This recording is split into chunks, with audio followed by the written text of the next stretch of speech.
Hi అండి, welcome back to my channel. ఈ వీడియోలో క్యాలీఫ్లవర్ ఆలూ కర్రీని సింపుల్ అండ్ టేస్టీగా ఎలా చేసుకోవాలో చూద్దాం.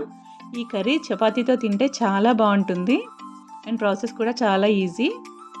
ఇక్కడ నేను కర్రీ చేసుకోవడానికి మీడియం సైజ్ క్యాలీఫ్లవర్ని ఈ విధంగా కట్ చేసి పెట్టాను. అలాగే 2 బంగాళదుంపలు, 3 టొమాటోలు, ఒక పెద్ద ఉల్లిపాయ, 3 పచ్చిమిర్చిని ఈ విధంగా కట్ చేసి పెట్టాను. మరో పక్క స్టవ్ పైన ఒక బౌల్ పెట్టి అందులో కొన్ని నీళ్లు పోసి అవి మరగనివ్వాలి. అవి కాస్త మరుగుతున్నప్పుడు అందులోనే కొంచెం ఉప్పు, పసుపు వేసుకోవాలి.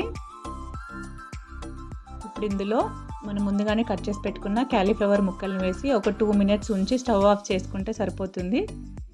ఇప్పుడు వీటిని వేరొక బౌల్లోకి తీసుకొని చల్లనీళ్ళు పోసుకొని ఒకసారి కడిగి పక్కన పెట్టుకోవాలి. ఇప్పుడు ఈ విధంగా క్లీన్ చేసుకొని పక్కన పెట్టాక మరో పక్క ప్రాసెస్ చూద్దాం. స్టవ్ పైన ప్యాన్ పెట్టుకోవాలి. అది హీట్ అయ్యాక అందులో 2 టేబుల్ స్పూన్ ఆయిల్ వేసుకోవాలి.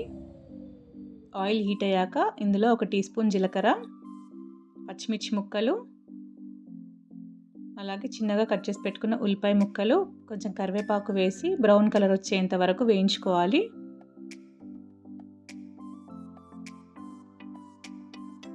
ఈ విధంగా బ్రౌన్ కలర్ వచ్చేంత వరకు వేయించుకున్నాక ఇందులో టీ స్పూన్ అల్లం వెల్లుల్లి పేస్ట్, అలాగే 1 టీ స్పూన్ పసుపు కూడా వేసుకోవాలి. వీటన్నింటిని పచ్చివాసన పోయేంత వరకు వేయించుకోవాలి.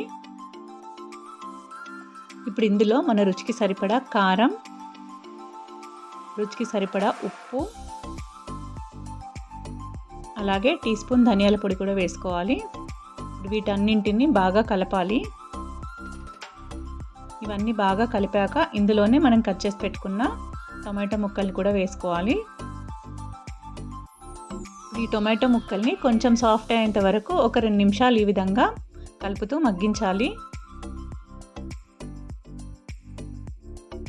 ఇప్పుడు టొమాటో ముక్కలు కొంచెం సాఫ్ట్ అయ్యాక ఇందులో మనం ముందుగానే చిన్నగా కట్ చేసి పెట్టుకున్న బంగాళదుంప ముక్కల్ని వేసి ఈ విధంగా కలపాలి. ఇప్పుడు ఈ విధంగా కలుపుతూ 1 నిమిషం పాటు మగ్గనివ్వాలి. ఇవి కాస్త మగ్గాక ఇందులో మనం ముందుగానే క్లీన్ చేసి పెట్టుకున్న క్యాలీఫ్లవర్ ముక్కల్ని కూడా వేసుకోవాలి. వీటన్నింటిని బాగా కలపాలి.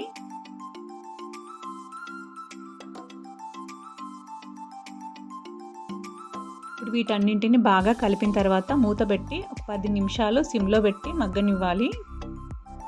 ఇప్పుడు 10 నిమిషాల తర్వాత మూత తీసి చూస్తే ముక్కలన్నీ సాఫ్ట్ అవుతాయి. ఇప్పుడు ఇందులో కొన్ని వాటర్ యాడ్ చేసుకోవాలి.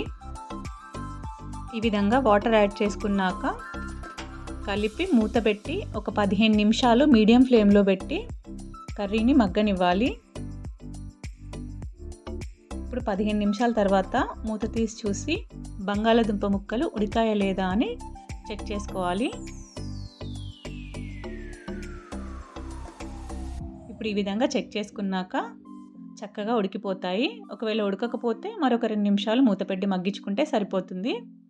ఇప్పుడు ఈ విధంగా మగ్గాక ఇందులోనే చిన్నగా కట్ చేసి పెట్టుకున్న కొత్తిమీర ఆకును వేసుకొని స్టవ్ ఆఫ్ చేసుకుంటే tasty and easy cauliflower aloo curry ready. మీరు ఈ విధంగా ట్రై చేసి ఎలా వచ్చిందో కామెంట్ సెక్షన్లో కామెంట్ చేయండి.